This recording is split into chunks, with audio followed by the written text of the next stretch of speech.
Blessings don't come from luck or God cherry-picking favorites. Blessings come from alignment. In this video, I'm going to show you how to align your frequency with the floodgate of luck and blessings. Quick disclaimer, my voice is going to sound really bad this entire video. I lost it. I've been talking for like 4 days straight nonstop, and I'm a little bit sick. So this is why my voice sounds like that. The first thing you got to do to align with this floodgate is to clean up your environment, inner and outer. Your inner environment is your brain, your thoughts, your head. So that goes for the way that you think, the mindset you have, and the actions you take throughout the day. So if you have the mindset of just complaining all the time, what do you think is going to come to you? You don't attract what you want, you attract what you think about most. You attract who you are. So if you're in the mindset of complaining, switch that to the mindset of gratitude. Let me give you a quick perspective. Pretend I have a racket that I don't want to use anymore because I don't play tennis anymore. I have one friend who plays tennis and I have one friend who plays golf. Who am I more likely to give it to? I'm more likely to give it to the person that plays tennis. When you are expecting blessings, you have to become the identity with the blessings that you want to have. If I want the blessings of being a great painter, I have to start painting. I have to identify with being a painter. Every single thing you do is casting a vote to the person that you want to be. I learned this in the book called Atomic Habits. So rather than saying, pretend you're trying to quit smoking, rather than saying, I'm trying to quit smoking, identify with the person who doesn't smoke anymore. You get offered a cigarette, I'm not a smoker, I don't smoke anymore.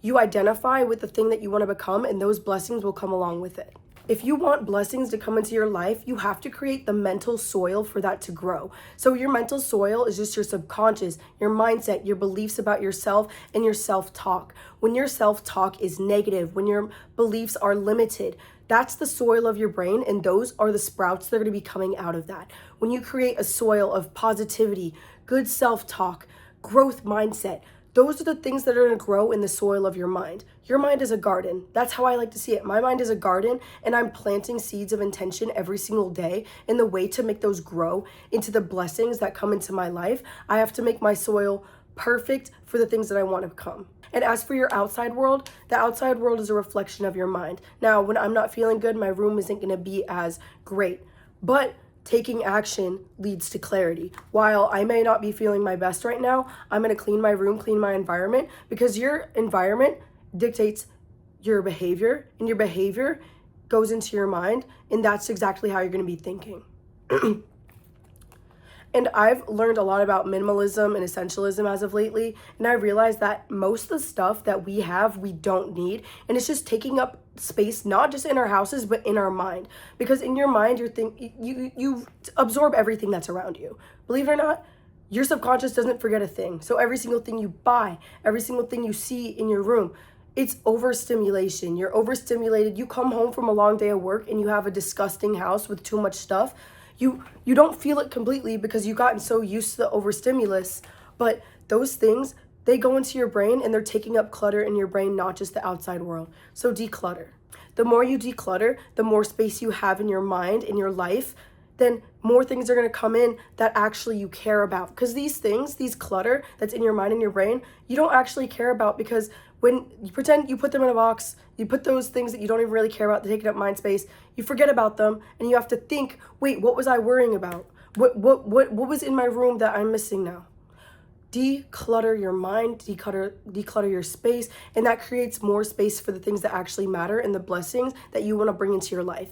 Would you rather have 100 things in your brain that you have a million tabs open in, but you don't really care about those things, it's just causing you to have stress? Or just have 1 or 2 tabs open where you're dialed in with your mind, your focus, your energy, and those things are actually bringing real purpose and fruition into your life. The second way that I attract blessings into my life is acting from a place of being supported. Now, about a year ago, I saw this video on TikTok, and it was of this dog. This dog jumped onto this chair, and when it jumped on, it was just a little bit shaky, but he could have stayed on it. But because he started overthinking, he started shaking his legs, and the tables and the chair started shaking with him, and the dog fell off. Because of that dog's overthinking, not only did it become unstable when it could have been stabilized, that overthinking caused him to believe, wow, this is shaking, I'm shaking along with this, I'm gonna fall off, and then he fell off. Your overthinking and your mindset of not being secure is exactly why you're not secure. I come from everything I do, I come from a place of love out of, okay, not everything. I'm not gonna lie and be a hypocrite here because sometimes we all struggle with that. But when you're doing things, you're doing it from a place of love, not from fear. When I'm creating these videos, I'm not doing it from a fear of not being able to afford my Roth IRA deduction next month because I need to make money online. I'm doing this from a place of I want to help people, and helping people, the help that I put out into the world is going to help me as well.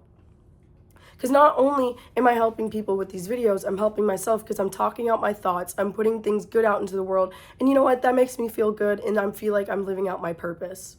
When you're doing something from the place of love, from true purpose, and obviously like my purpose isn't to be washing dishes, but when I'm washing dishes out of love for my family, out of love for my mom, knowing that she's not washing these dishes, I'm doing these for her, and that I'm gonna have dishes that are clean for me to eat off of later, that's the mindset you gotta have. Don't think of things as I have to do this. Think of the place as I get to do this. That'll attract more blessings into your life because the blessings that you have in your life right now, sometimes you don't even realize those are blessings, okay? Like me talking to my phone.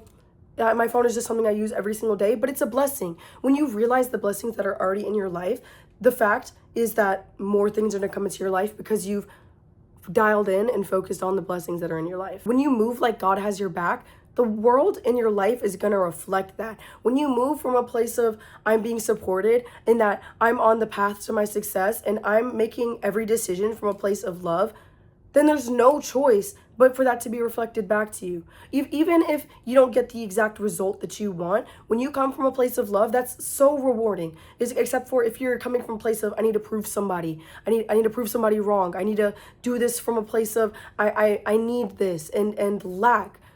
Those things, that's just gonna backfire. That's gonna backfire, and you're not gonna get those blessings. Because the point of you doing that is to get a blessing in the first place and to do something good in this world.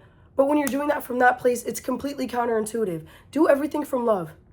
That's probably one of my favorite mantras. Everything you do it from love, and it'll come back to you. This also is going to tie back into consistency. When you're doing things with love, you got to be consistent with it. When you're consistent for 2 weeks and then you stop because you don't see any results and you don't see the things that you want in life coming through, that's coming from a place of scarcity. When you're being consistent, you're thinking, okay, I may not see the results right now, but I know they're coming because you have faith and you trust that you're being supported.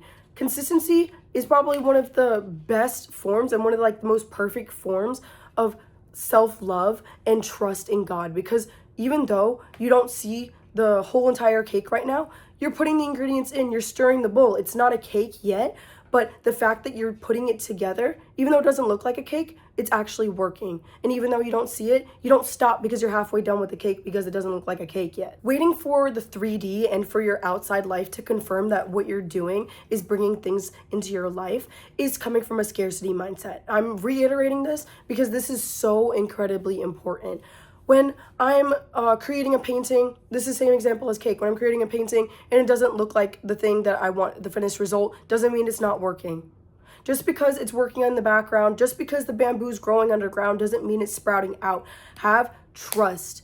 Have trust that you're being supported by God. The third thing I'm going to be talking about is gratitude in action. It's so much easier for blessings to come into your life when you can prove that you can actually handle them. Now, I just got a new job and now I'm a certified stretch practitioner, and I was very overwhelmed. I still am pretty overwhelmed, but this is a blessing that I've been begging for and been wanting for so long. And when I finally aligned with that and came from a place of I can do this and got this, yes, I was overwhelmed, but the way I'm thinking at it is you can't be mad that there's a lot on your plate when you ask to eat. This is a blessing. And yeah, I'm overwhelmed. I have so much work to do, and this is all so new. I'm proving that I can handle it, and this is just the tip of the iceberg. I'm on day 2. This is the tip of the iceberg, okay?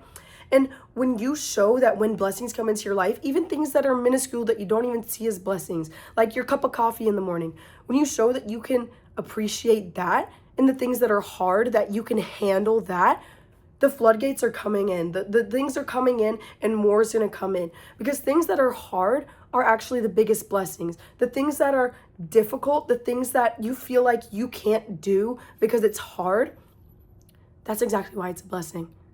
Because not only do you get that thing, but when you accomplish that, you build that confidence that is going to build even more blessings into your life. Like, wow, I can handle this. I did this. And that's just when the magic happens for me. Because when pretend you get a new job, and even though or you get something like a promotion, and you've been wanting this for a while, you want to step up, and that blessing finally comes, it's not always going to be easy. I'm being so real. It's not always going to be easy. Most of the time it isn't going to be easy. But with hard things comes so much reward. And I've needed to lock in on that. I've needed to remember that lately. Because yeah, like I want my life to be perfect, magic, and easy. But there's two sides. Okay? And you can't appreciate the slow, easy life without going through the hard stuff. And when you show that you can handle those hard blessings, then even easier blessings are going to come in. All right, I just ran out of storage, so I just had to delete a few apps. So I'm just going to wrap this up. Point is, blessings aren't random. They're a reaction. They come from what you put in, the mindset, the soil that you have in your brain. When you align with the plant that you want to grow into your life, when you have that soil, that's exactly what's going to grow. Now, if this was helpful, leave a comment below. Give your example of how you're going to be changing the way that you think to create that soil. And I hope you have a great rest of your day.